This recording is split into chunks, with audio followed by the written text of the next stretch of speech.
Cool. Hey, what's up? How you doing? We're here at Peach Guitars in the UK. We are. John here. We know this guy is Pete Thorn. We're super chuffed to have him here. Come and see us and do some lovely guitar playing. As you can see, we've got all the stuff set up, ready to go. Pete, why don't you tell everyone what you're here to do? Well, so I came over to do my clinic that's called Recording and Production for the Modern Guitarist.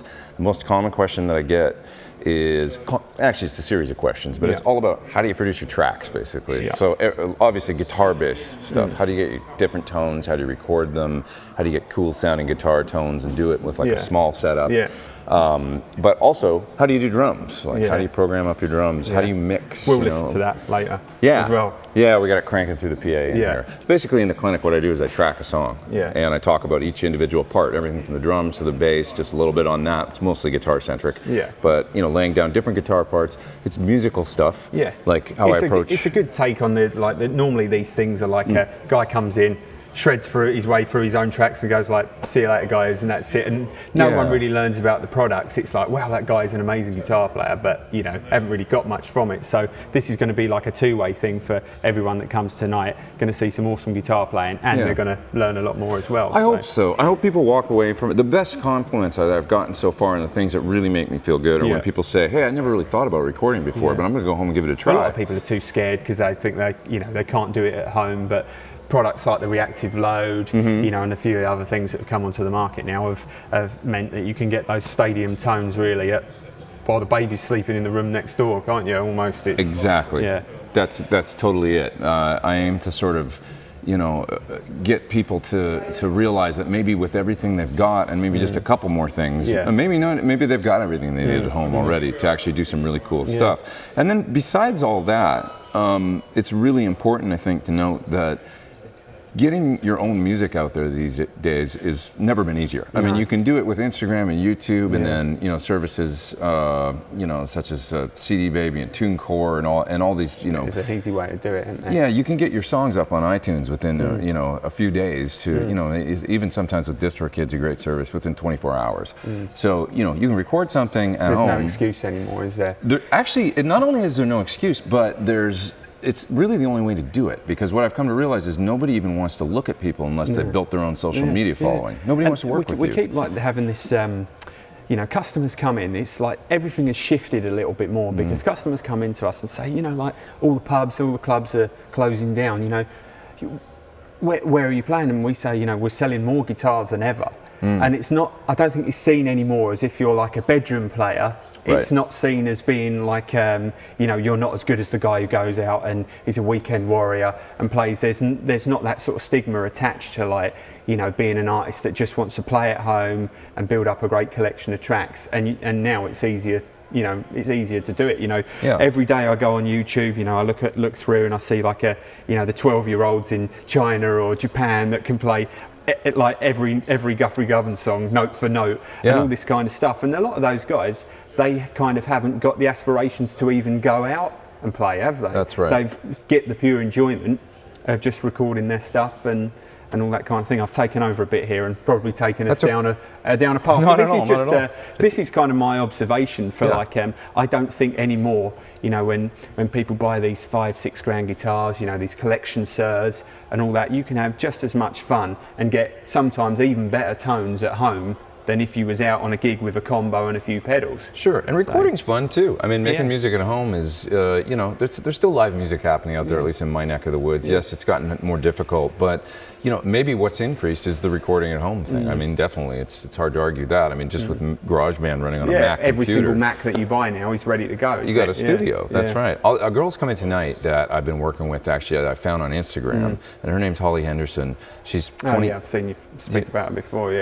She's from this area, and I found her on Instagram, and I was so blown away by what she was doing online and the little things she was putting up. I mean, it was primitive, but her musical ideas were incredible. So she, you know, her recordings, and you know, better you can tweak all that stuff after, can't you? Well, if the ideas are there. And we did. I flew her over to LA to make a record, so I put her in the studio with some great players and stuff, and just said, let's just not screw up your songs because they're awesome, and we just went at it and made an album. So that's like, I found her on the internet. Could you still keep the essence of what made those original recordings so well, or did it kind kind of lose a little bit? No, no. I like to think you not. kept the vibe. Yeah, we kept the vibe, the good stuff. As a matter of fact, I flew in some of her tracks from her weird, wacky demos that were like, you know, crazy. She doesn't really know. Well, she knows a lot more now. Actually, she's gotten much better at the technical stuff. Yeah. But I kept a lot of the early stuff because it was so wacky and cool. It was like, it's going to take me 2 days to try and recreate this sound. Why bother? I'll fly it in. Yeah.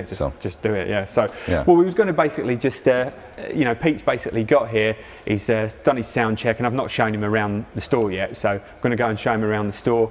Pete's going to take a few pics, you know, bits and pieces. So why don't you follow me around, Pete, and I'll show you what's going on. Yeah, let's do it. So this is kind of our the main kind of focal point, the big showroom where we do all like the standard USA, Gibsons, Fenders, Ibanez, all that kind of stuff. You know, the standard good like weekend warrior type sort of stuff that we were talking about earlier.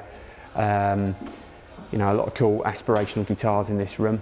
It's an incredible room. We've changed it up a bit, obviously, as well because of the event on today. We've got plenty of seating, and that's our messy old warehouse. You're not allowed to go out there. It's too messy for anyone to see. So yeah, we quickly popped in here earlier. This is our beautiful room of Loudon guitars. Really amazing collection of acoustics you have, as well as electrics. Yeah, come and check out. And we've got these 3 beautiful rooms with. So this room is all Loudons. That's amazing. Yeah, all Loudons, and then we've got these 3 Martin rooms here as well. Love Martins. What sort of acoustics do you normally play on stage? Well, I have a D28. Oh yeah. And it's a brilliant guitar. And then I have some Takamines that the fellow that I play with in Japan. Oh yeah. He's a big Takamine endorser. Right. So I have some of those, and I have a Taylor 12-string that I just love.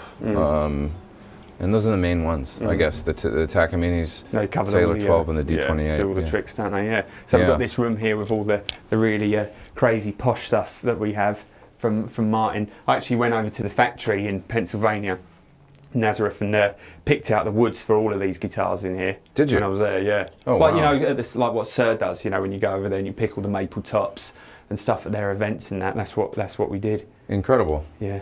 Wow, this is amazing. This looks like a slope shoulder, like a JTM 45, but it's a Martin. Yeah. I've never seen that. It's an Adirondack spruce top as well, and it's got this really nice mahogany back and sides. That sounds amazing, that guitar. It sounds like an old J45. That's incredible. So cool. All right, let's... I have to hear the... I have to just hit this string. And just hit the note. That piano bass. That boom, and it blooms. It's toned for days. That's killer. I want that guitar. So this is... sounds great. Cool old Strat. I'll show you that. Yeah, what is that guitar? It's a 63 Strat that we got from the original owner. Oh, cool. And there's the original warranty card. He ordered it in 1962 and got it in 1963.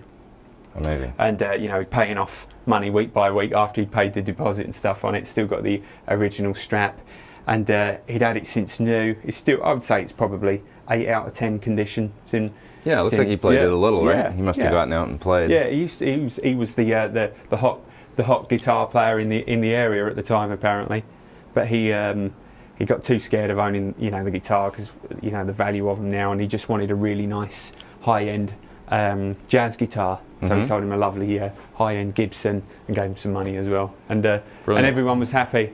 So we've got all of our Taylors, bits and pieces, Collins through here, go down stuff, Gibson acoustics as well. So cool. And then I'm going to take you up to what's probably, I think, is going to be your favourite area. So upstairs we go. Let's see if I can get up here with this recording thing in my pocket. So we're getting into dangerous territory for most guitar players when they come in here. So we've got all the nag stuff. Music Man. There's Man Rob. Guitars. Nags guitars. Hi there. Check out the sparkle on that. Albert Lee model. Whoa, Albert Lee. Yeah. Flashy guitar for a flashy guitar player. Exactly. Cool. You heard this band, Greta Van Fleet. Oh yeah. Oh, you mean Led Zeppelin? Isn't it? Yeah. But it's just so spot on. So this is the Sir room here. Is looking a little bit depleted because we've moved a load of the stock down onto the stage and stuff downstairs. But this room is normally completely full to the brim. Okay. Of all of our stuff, but obviously it looks a little bit thinner now. But Yeah, you have a great collection of Sursa. Yeah. Definitely. And I saw 68 and 67. Cool. yeah, absolutely. Yeah, amazing. Yeah. So it's a bit messy in here for everyone else watching. It's not normally as messy as this. Let's close that door. So the super messy office. Got this lovely Gibson room here with Les Pauls and 335s and cool bits. Nice. Always like the Les Pauls.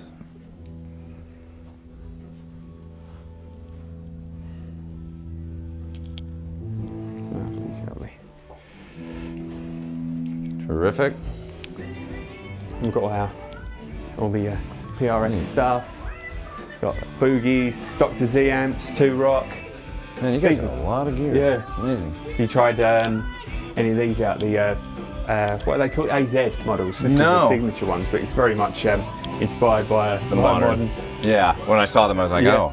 Yeah, I can see where they're going with that one, especially that one. The flattery. Yeah, and that's the 24 fret one. Oh, okay. Yeah. Because it looks kind of different, because that's the 22, so it looks less modern-like, I guess. Right. But then we've got all this cool stuff in here.